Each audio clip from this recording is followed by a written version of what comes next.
Cloud കിച്ചനെ പറ്റി അറിയാനും സിംഗുവിന്റെ ഭക്ഷണം രുചിക്കാനും സിംഗുവിനെ നേരിട്ട് കാണാനും എല്ലാം കൂടി ഞാൻ വന്നത്.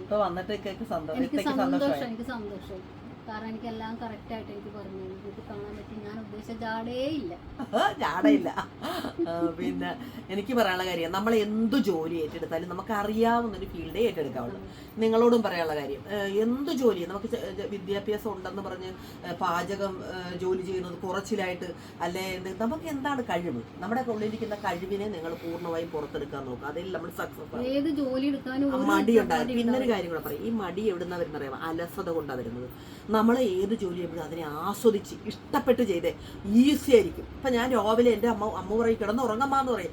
5:30 എഴുന്നേറ്റ് വന്ന് അടുക്കള കയറുന്ന ജോലി ചെയ്യുമ്പോൾ എല്ലാ പണിയും കഴിഞ്ഞ് വരുമ്പോഴേക്കും മോൾ എഴുന്നേറ്റ് വരുന്നത്. കാരണം അവൾ രാത്രി ഇരുന്ന് എല്ലാം അരിഞ്ഞെല്ലാം വെച്ച് ക്ലീനിങ് ഒക്കെ നടത്തി ഭംഗിയായിട്ട് അടുക്കള സെറ്റാക്കി വെച്ചിരിക്കുമ്പോൾ ഞാൻ അങ്ങോട്ട് കയറി ചെല്ലുക, എല്ലാം സൂപ്പറായിട്ട് ഒന്ന് പാചകം ചെയ്ത് വരുമ്പോൾ 10 മണിയാകുമ്പോൾ അവളെല്ലാം പാക്ക് ചെയ്യാൻ വന്ന് നിൽക്കും. അപ്പം നമ്മൾ കുടുംബം സെറ്റായിട്ട് വന്ന് നിന്നെങ്കിൽ നമ്മൾ സക്സസ് ആകത്തുള്ളൂ. ഓക്കെ ചക്കരകളെ.